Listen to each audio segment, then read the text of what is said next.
B2B marketing teams rely on e-marketing media solutions. What for? To elevate their thought leadership. That's what. And there's more.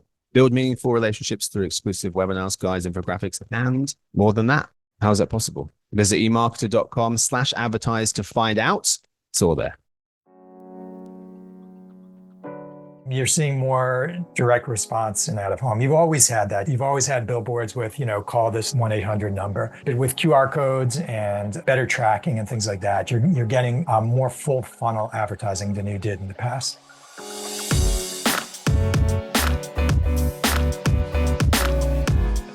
Welcome to the Behind the Numbers Daily, an eMarketer podcast that's clearly being recorded in the morning. I'm Marcus. Today I'm joined by our principal analyst who covers everything advertising, media, and technology. He's based in New Jersey. It's Yuri Wormser. Hey, Marcus. How are you? Hello. Not well, apparently, given that start, but thank you for asking. How are you? Good. Very good, sir. Very good. Thank you for being here today. We start with the fact of the day. When did each state join the US? I won't go through them all because Stuart will be furious. He runs the team. Yuri, do you know the youngest US state? States. Well, it's going to be Hawaii, I think, is the youngest, and Alaska's right before it. Yeah, pretty much neck and neck. I don't know exactly the month, but they both joined the gang in 1959, making them just 65 years old. Disneyland and Madonna were born before Alaska and Hawaii became states. The next youngest would be Arizona and New Mexico, who joined in 1912. But Delaware ratified the US Constitution on December 7th, 1787. And so it became the first state. Many folks may know Pennsylvania and New Jersey would join that same year. Anyway, today's real topic, out-of-home advertising.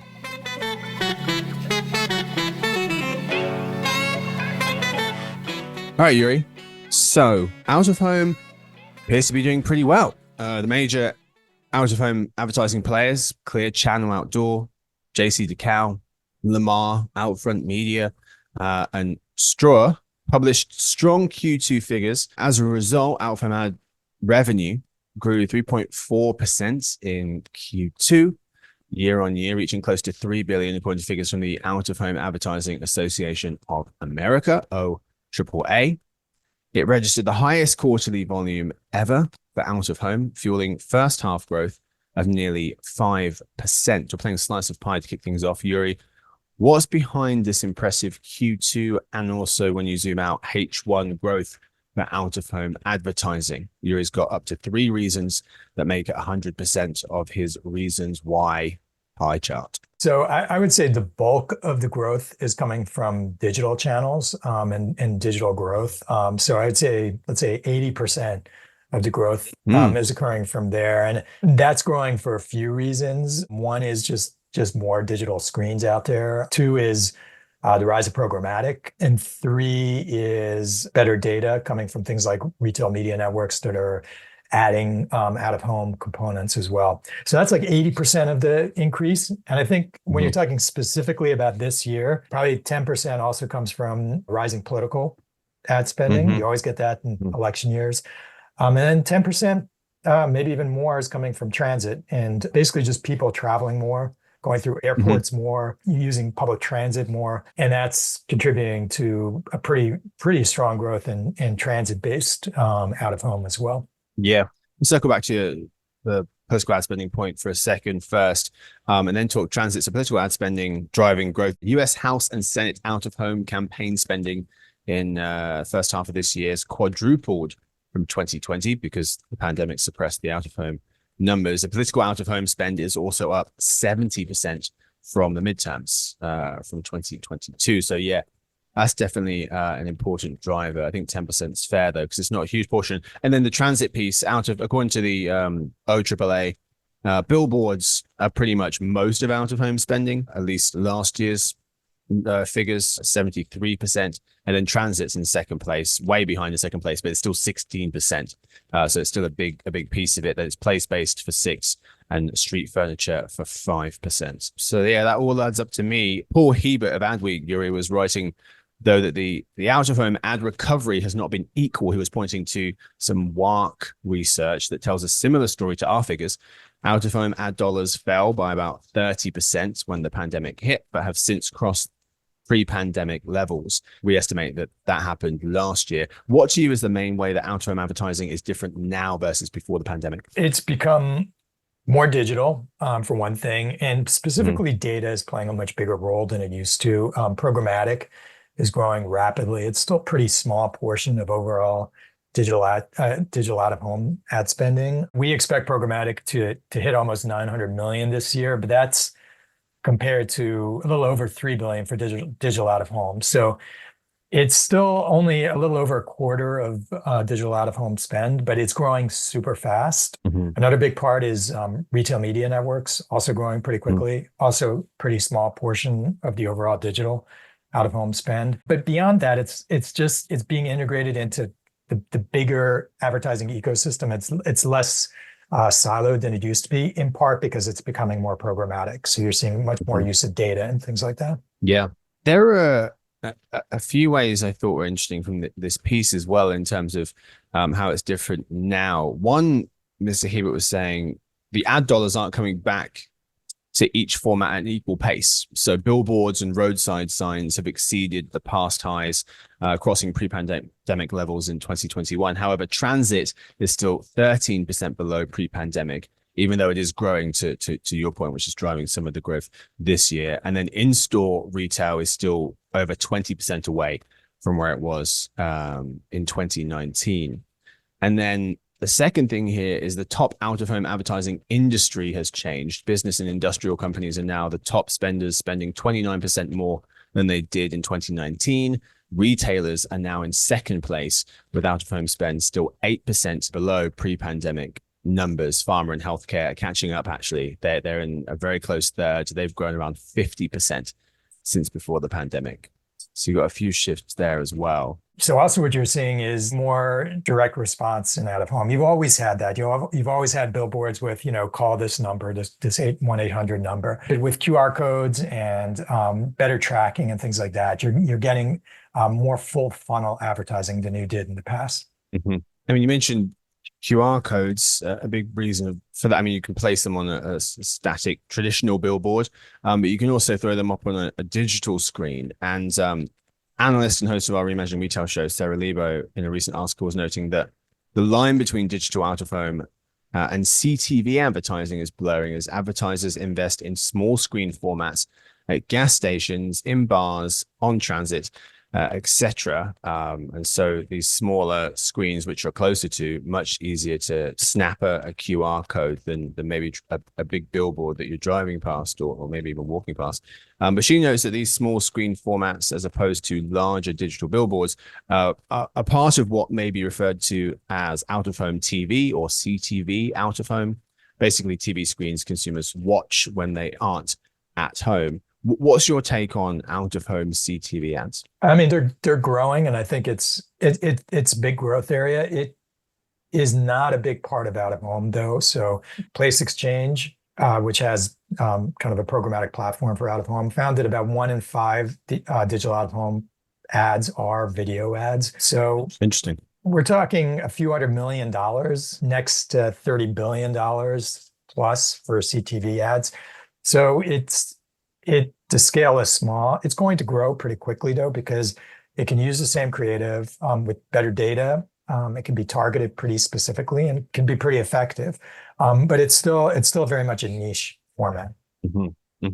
Yeah, two things it does have going for it. One is it can be a lot cheaper. This article pointing out CTV ads on out-of-home screens, so like Roku ads, but outside, can cost half as much as CTV ads found inside people's living rooms, according to Ad Exchanger. And then so cheaper. Two, there's a lot of potential for contextual advertising, obviously. So ads served, Sarah says, in a sports bar during a Detroit Lions football game might feature Great Lakes tourism, or a local car dealership's ads served at a gas station pump on summer nights might feature a cold energy drink on sale in the convenience store. Bars and venues also can run their own TV commercials on this format as well. So a lot of potential there. Yuri, in your recent research of this topic, you write that out-of-home advertising continues to grow at a moderate clip, buoyed by the rapid spread of digital screens that we're talking about, programmatic buying, which we also touched on, and better integration with digital media. You say retailers are also trying to get a piece of the action with in-store place-based ads. When you look to the future of out of home, what data point interests you the most about what we're expecting to see from this format? The room for growth for digital. So digital right now is a little over a third of out-of-home spending. We expect it to grow rapidly in the next few years. But specifically within that, only about 15% of out-of-home inventory is digital. Most of it is still, printed traditional advertising. And you mentioned earlier that 70+% of out-of-home spending is still on billboards. Mm-hmm. There's huge room for growth on digital. That digital screens aren't going to appear everywhere. Someone said that, you're going to, because they cost more, you're going to put those screens where the traffic is highest, like Times Square or, in elevators or in airports and so forth. But I think you're going to see more and more of these digital screens appear. And as a result, you're going to see a lot more programmatic advertising and better integration of data because, these screens are really flexible in their usage. So the fact that the inventory is still so low for digital just to me indicates a really large area for growth. We're on the same page because that was the one that jumped out to me the most. So digital share of the total out of home market. To put some numbers on what Yuri is saying. So digital out of home advertising. It's interesting, Yuri, because it only accounts for a few points more in terms of share than it did pre-pandemic. It's gone from 31% of the pie, out of home pie, to 35% of the total pie over the last 5 years. However, to what you're saying, by the next Olympics in 2028, we expect it to take a 44% slice of out-of-home ad spending, up from 35% today. Is that, it sounds like a lot, but it's also still not quite half. And we're seeing how digital has swallowed up the entire ad spending industry to the point where it's 80% and still growing. Is that cost? Because you kind of touched on that already, but is the main barrier to entry here, or the main barrier to growth, the fact that these things cost so much? Yes, exactly. And you can put out of home everywhere and charge not a lot of money for it if there's not a lot of traffic, because it is really inexpensive to install. You can have like a sign on a building. You can put a billboard out in the middle of, on a rural highway or a rural road. Whereas digital does cost a lot, and that's what's tempering the growth a bit. But as the cost of screens go down, as the value of data goes up, I think that the calculus will change, and you're going to see more digital inventory out there and charging higher rates. But as you said, it's still probably going to be a minority of out of home spend within the next through the next 5 years. Yeah. Another thing that jumped out to me when I look at the future of this space, the share of its total ad spending is at a lower kind of new normal. So before the pandemic in 2019, out of home accounted for 3.5% of advertisers' budgets. Today, it's closer to 2.3 and ticking down. So even though the total out of home ad dollars are going up in the US, the share of the overall ad pie for this space is going down. We estimate that the space will cross the 10 billion mark, though, by 2027, which will be up from closer to 9 billion today. Yeah, I mean, it goes back to what we were talking about, that it's still mostly a traditional format. So it's not suffering the same declines that other parts of the traditional media landscape are in terms of ad revenue, but nonetheless, it's not growing as fast as digital, because the digital part of it is still a minority. Yeah, well, that chart jumped out to me as well, and I've got that here in my notes, which is that, as you point out of home ad spending has held up better than other traditional media. So even though you've got the growth here in kind of the low mid, but basically kind of low single digits going forward, about 3 to 4% growth in out of home ad spending each of the next couple of years, and digital being a huge driver for that, that's still in the black.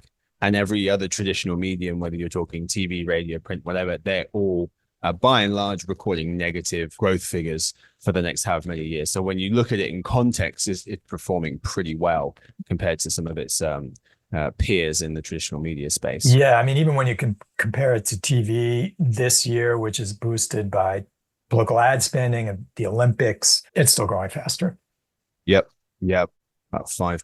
TV just keeping its head above water because of some of these big events that are taking place every 2 years. Well, Yuri's full report is titled Out of Home Forecast and Trends 2024, Data, Digital Screens, and Programmatic Propel Growth. The link is, of course, in the show notes. Where else would it be? Or you can head to emarketer.com. If you're a Pro Plus subscriber, you can read it there. But that's all we have time for today's episode. Yuri, thank you, as always, my friend, for hanging out. Always a pleasure. Yes, sir. Thank you to Victoria. She edits the show. Stuart runs the team. And Sophie, she does our social media. Thanks to everyone for listening in to the Behind the Numbers Daily, an eMarketer podcast. If you like, you can hang out with Sarah Lebo tomorrow. She's the host of the Reimagining Retail show. She'll be speaking with Sky Canavis and Zach Stambor, all about what to expect for this upcoming holiday.